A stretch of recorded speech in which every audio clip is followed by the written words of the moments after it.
Hello there. Thank you for joining me today. I am going to be starting with our second reading. Our first reading is quite long, and so this is the passage that my sermon will be based on this week. And so I'd like to start by reading Matthew 10, verses 16 through 23. I am sending you like lambs into a pack of wolves. So be as wise as snakes and as innocent as doves. Watch out for people who will take you to court and have you beaten in their synagogues. Because of me, you will be dragged before rulers and kings to tell them and the Gentiles about your faith.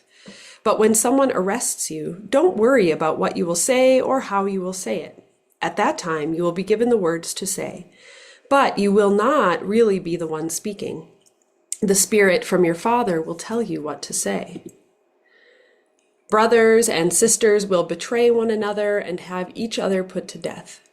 Parents will betray their own children, and children will turn against their parents and have them killed. Everyone will hate you because of me. But if you remain faithful until the end, you will be saved. When people mistreat you in one town, hurry to another one. I promise you, before you have gone to all the towns of Israel, the Son of Man will come. Thanks be to God. Are you familiar with the game Trouble? If you're not familiar, or if you haven't played it in a long time, I actually have an image of the game, but we just had our garage sale yesterday and someone brought this. So I actually have a visual aid as we're talking about the game today. As you can see, there are 4 colors to choose from. Each player chooses a color. All of the pieces need to start in their home base. The goal of the game is to get all 4 of your pieces into the area I'll call the safe row. They call it just the finish. Here it is. Each player takes a turn popping the Pop-O-Matic die in the middle of the board. And the only way to get a piece out of the home base and start moving around the board is to pop a 6. Once your players are on the board, you take turns moving your pieces around the board.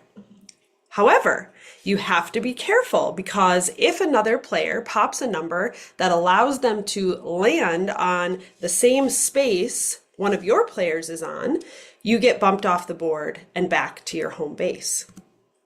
If a piece happens to make it into the safe row, other players can no longer bump you off the board.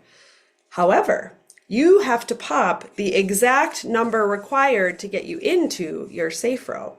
So, if it will only take you 3 moves to get into the safe row, but you pop a 4, you cannot move your piece.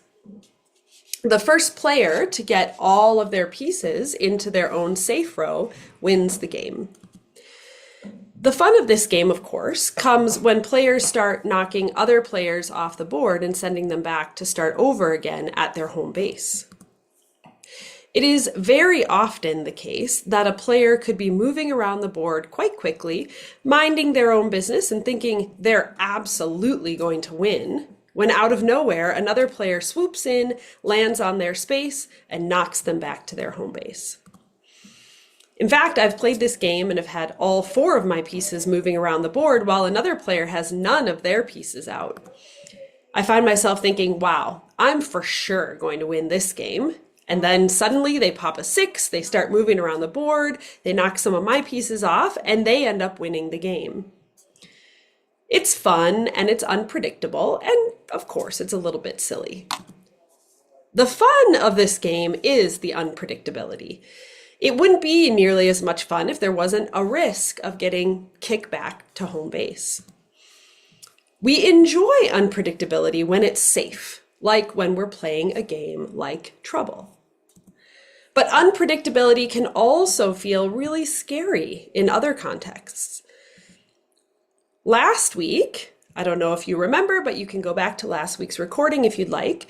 We talked about how creating routines reduces unpredictability in our own lives. For example, if I keep a weekly routine of doing laundry on Wednesday and Saturday, I know exactly when I will have clean clothes. Or if I routinely fill my gas tank when it has a quarter of a tank left, I don't need to worry about running out of gas. Unpredictability in this case would be really scary and perhaps even dangerous. I remember once when I was driving from Colorado back home to Wisconsin, I made the decision to wait for one more gas station before I filled up. What I didn't know was that there would not be another gas station for a very long time. I started to get quite worried that I was going to run out of gas in the middle of nowhere. I ended up finding a station with about 2 miles to empty on my tank. I was basically rolling in on fumes to that gas station. In these scenarios, unpredictability is definitely not what we want. On the other hand, if all of life is fairly unpredictable, we can never be certain what the future may hold for us. We can set ourselves up as best we can for success, but life can throw us curveballs. And the question then becomes, would it be better or worse to know what's coming in the future? Today's gospel passage plays with this question. Jesus tells his newly appointed apostles that he's sending them like lambs into a pack of wolves. Think about that. You're one of the disciples who has just been chosen to be an apostle, given the power to force out evil spirits and to heal every kind of disease and sickness. It's an honor. Oh yeah, but I forgot to mention, I'm throwing you to the wolves. Good luck. It's not exactly the vote of confidence and certainty that the apostles were likely hoping for. Jesus goes on to tell them that they will be dragged before rulers and kings, but when someone arrests you, don't worry. I have to imagine the apostles were all looking at each other like, what did he just say?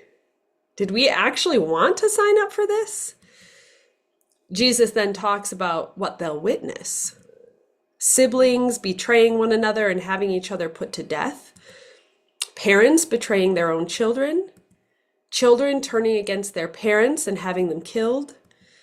Being hated by everyone because of Jesus. Then Jesus tells them to simply remain faithful and they will be saved. Jesus doesn't promise them that this road will be easy. And actually, I'm not sure if it would be better to know all of this in advance or not. Maybe in this case, unpredictability would have been better.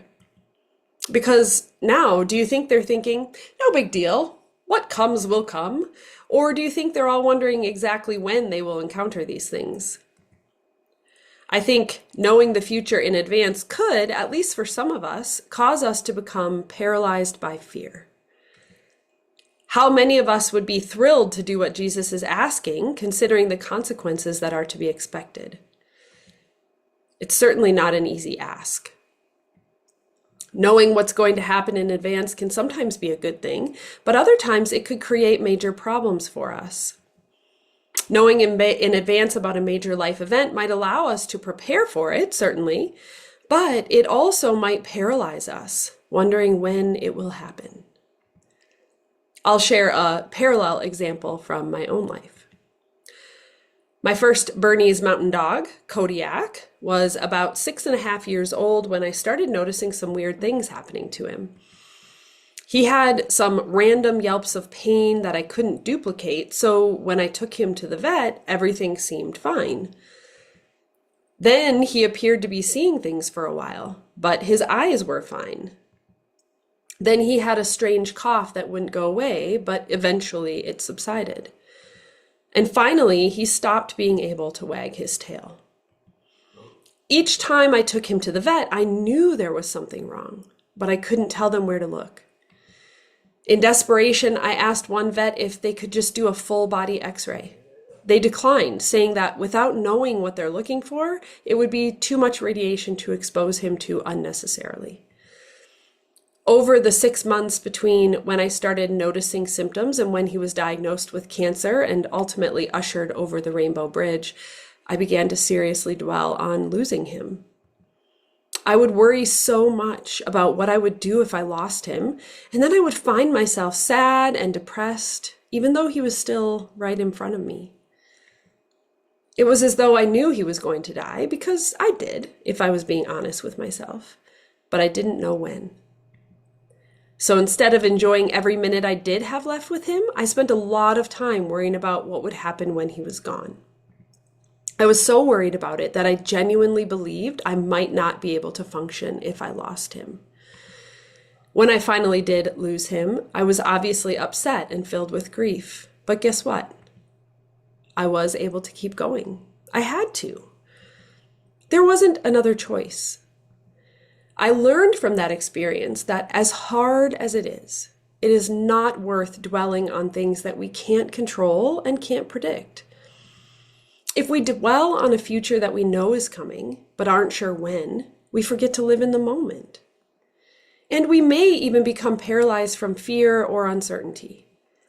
If the apostles allowed themselves to be paralyzed by their fear of what Jesus told them would happen, they would not have moved forward at all.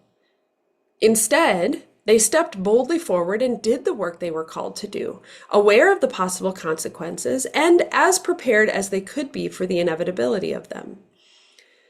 It is a testament to their ability to live in the moment and not allow fear to paralyze them. I'm sure it was not easy to hear what Jesus foreshadowed and continue to do what they were called to do anyway, but they did. They did it scared. And in doing so, they reminded us that Jesus never promised us that life would be easy. Jesus never promised that life wouldn't be scary.